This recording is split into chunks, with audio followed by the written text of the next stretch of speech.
A poem about the Auckland housing crisis, 15 Easy Steps to Buying a House in Auckland, has been put up across the city by poster company Phantom Billstickers. Dominic Hoey, who's a local rapper and poet, put it online last month. It struck a chord and has now been shared hundreds of times across social media. This afternoon, Dominic came into the studio and I asked him to tell me about the poem. I wrote it, I guess, after that article came out with the mortgage broker saying everyone should just stop watching Sky and sell their BMW.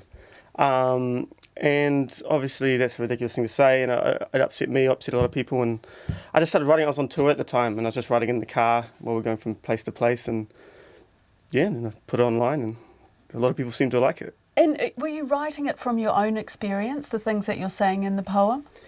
Yeah, I mean, I'm an artist, so, I never really thought I'm going to own a home anytime soon.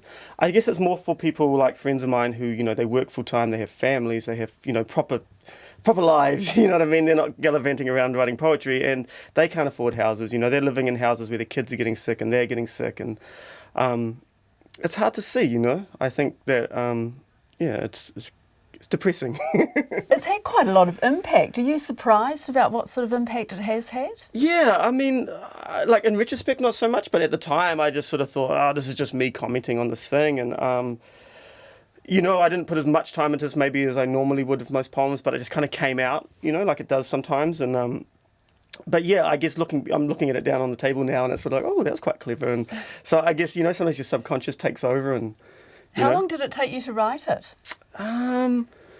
Like I say, we were sort of driving up and down the South Island, so I don't know, maybe a couple of days really, but sort of quite on and off because I was getting car sick. And how were you feeling at the time when you wrote it? Were you feeling angry? Yeah, I was angry and frustrated, and because I remember living in Australia at the beginning of the 2000s, beginning of the millennium, and just being proud to be from New Zealand, not in a nationalistic flag-waving way, but I kind of was like, we're from a pretty cool country, we seem to be moving forward, we got our problems. Now, I went to Berlin a couple of years ago, and people were laughing, why do you keep voting that idiot, and what's good? And I was maybe ashamed is extreme, but I was like, I don't know, man, it's And what do you make of some of the advice that people are giving now on buying houses? Oh, it's ludicrous, it's absolutely ludicrous. Even if you were a millionaire, you would struggle to buy a house, you know what I mean? Which is insane, because who's a millionaire? In New Zealand, we have such a terrible economy, and it's really, I haven't heard advice from anyone where I've that's some good advice there, for working people and even for rich people, really. So what do you think the solution is to Auckland's housing crisis? I think for a start, stop selling the state houses, deal with the emergency housing situation, I guess, to begin with, and then work our way up, and maybe stop allowing landlords to buy 5 or 6 properties and just sit on them, you know what I mean? It's over 40% of the property in Auckland's owned by property speculators and investors and stuff, so that obviously doesn't really make a lot of sense statistically, so I'm sure something can be done. I'm a poet, so maybe I'm not the best person to give real estate advice.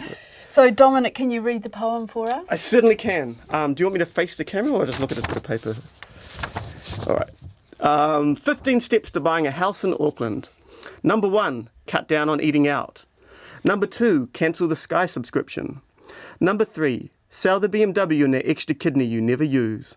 Number 4, instead of fancy cocktails, drink spirits as cheap as the hours you sell to your boss. Number 5, smile. Always remember to smile. Number 6, forget about overseas holidays. Holiday in Hamilton instead and smoke meth in a motel by the highway. Number 7, give up. Number 8, take a night job. Number 9, burn your writing and paintings in the backyard by the compost. Number 10, sleep 4 hours a night. Number 11, put off having children until you retire. Number 12, stop thinking of life like a lucid dream. Instead, see it as a series of double shifts broken up by hangovers and reality television. Number 13, remember none of it's personal. Number 14, walk to and from your jobs, slowly, listening to positive affirmations. Number 15, scream into your pillow when everyone falls asleep.